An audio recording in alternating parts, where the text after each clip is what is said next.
The following is a presentation of Chandler Christian Church in Chandler, Arizona.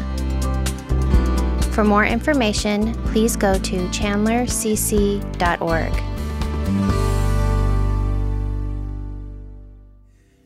This week we celebrate Veterans Day, and I will tell you that I'm proud to be a citizen of what I believe the greatest nation on the face of the earth, and I hope that you are too. You know, we are an international church. We have people from all sorts of national backgrounds, and so we want to honor on Veterans Day anyone who's served in the armed forces. We have people, of course, who have served in the United States, but other nationalities as well, and we want to say thank you for your service. And so if you've served in the armed forces in any capacity, would you stand, remain standing so we can say thank you for you? Would you stand up and let us say thank you to you for your service? Praise God for you. Thank you so much. Heard about two brothers, that the older brothers who were asked by their mother to boil some eggs so that the younger siblings could do some Easter egg coloring. And so she asked them if they'd boil a couple dozen eggs, and the boys said they would do so. So she left, and the boys were there with a couple dozen eggs, and the water was heating up. And the older boy said to the younger boy, "Hey, you know what? I'll pay you $5 if you'll let me break 3 of these eggs over the top of your head." So the younger brother thought about it for a few minutes. $5, you know, how bad can that be? And so he said, "Okay, deal." And the guy said, "Deal." And so he said, "Go ahead and hit me with the first one." So the older boy took an egg and smashed it on the head of the younger one, and it just ran down the back and went down his shirt, and it was gooey and icky, and, you know, he just cringed. We thought, $5 is like $5. So, okay, he said, "Hit me with the second one." So the older brother picked another one, smashed it on the front of his head, and it ran down the front, got in his eyes. He used his hand to pull it out, and it's like snot, you know, and it's just nasty. But he thought, $5 is $5. So he said, "Okay, hit me with the third one." And the older brother said, "Nope, decided to keep my money." Now, there are a couple of bad decisions that were made there. One bad decision was what you will do for money. It's amazing what people will do for money. The other bad decision is reneging on what you're going to do as you make a promise to. But we want to make wise decisions. And that's what we're talking about.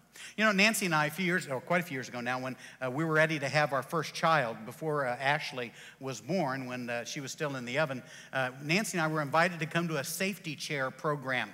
And so we went to this baby furniture safety thing. We'd registered for stuff, you know, and they sent us an invitation. And when we arrived in there, they proceeded to tell us how unsafe most baby furniture was. It was our first time having a baby. We wanted our child to be safe. And so they showed us how all these high chairs were unsafe, and, you know, you push down and they would collapse, and how these strollers could collapse and decapitate your child, you know, and how all this baby furniture was totally unsafe if you bought it.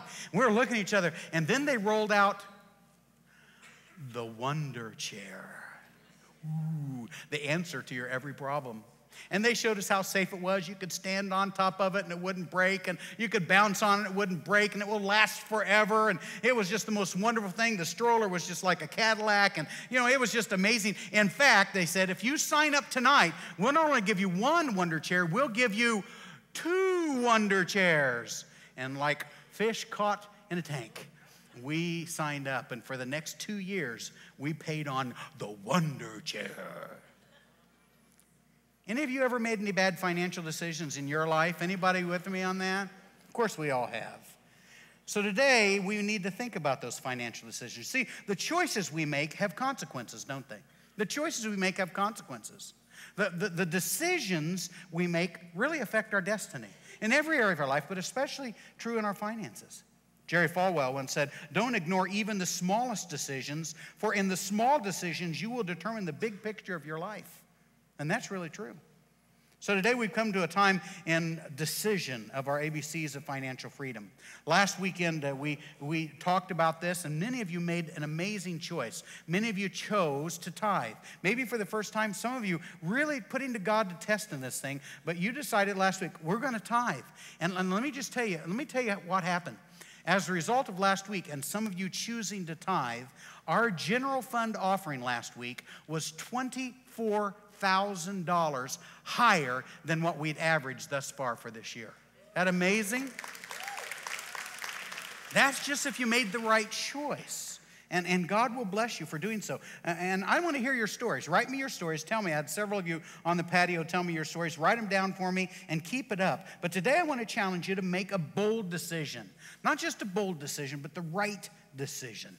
Solomon, who was the world's wisest man outside of Jesus, who was blessed by God with supernatural wisdom, wrote the book of Proverbs, and it's an incredible teaching. In fact, I try to read a chapter of Proverbs corresponding to the day of the month every month. I don't always get it done, but I try to do so. There are 31 chapters. Most months have 30 or 31 days, so it fits in there. Today is the 7th. You'd read the 7th chapter of Proverbs because the wisdom is so amazing in every area of our life, but also in the financial area of our lives. And so I'm going to read a passage for you, Proverbs 16, verses 1 through 9. And as I read it, I want you to count how many times Solomon says the phrase, the Lord, okay? The Lord. Here we go. Proverbs 16:1 says, to man belongs the plans of the heart, but from the Lord comes the reply of the tongue. A man's ways all seem innocent to him, but motives are weighed by the Lord. Commit to the Lord whatever you do, and your plans will succeed. The Lord works out everything for his own ends, even the wicked for the day of disaster. The Lord detests all the proud of heart. Be sure of this, they will not go unpunished. Through love and faithfulness, sin is atoned for. Through fear of the Lord, a man avoids evil. When a man's ways are pleasing to the Lord, he makes even his enemies live at peace with him. Better a little with righteousness than much with gain with injustice. In his heart, a man's plans his course, but the Lord determines his step.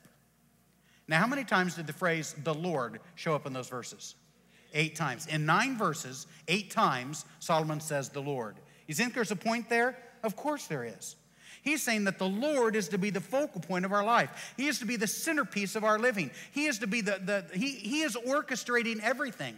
And we need to acknowledge that and recognize and make Lord the center of our lives. And when we choose to live life his way, it makes all the difference in the world. Look at verses 2 and 3 on your notes. Proverbs 16, verse 2 and 3 says, all a man's ways seem innocent to him, but motives are weighed by the Lord. So commit to the Lord whatever you do, and your plans will what?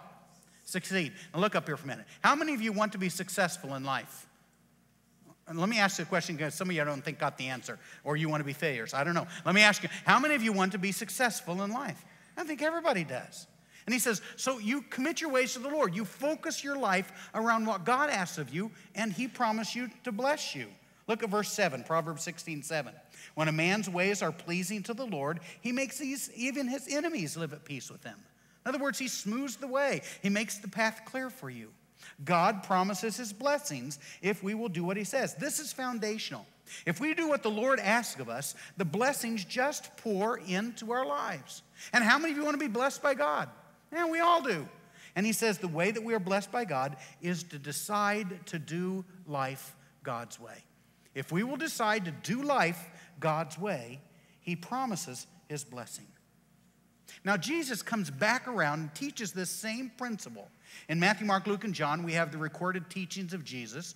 And in Matthew and Luke, we have recorded what's called the Sermon on the Mount, which is a codicil, a grouping of Jesus' teachings that he taught when he was in Galilee. Some of you have been with me on the hills around the Church of the Beatitudes. And Jesus taught this great teaching like nobody else had taught before. And he taught how to live life and what to do to honor God and how to avoid sin, how to do the right things in God's eyes.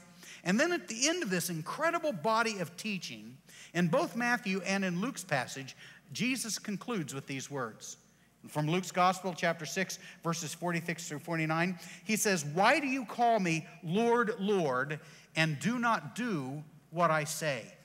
Now stop there, look up for a minute. When we hear the word Lord today, we think of some guy in Great Britain with fur around his neck. But that's not what the word Lord means. In our vernacular, it would be boss, or the ruler, or the guy who's in charge. And Jesus said, listen, why do you guys call me boss? Hey, boss, you're my boss. Why do you say that if you're not going to do what I say? And then Jesus tells us the consequence of that decision.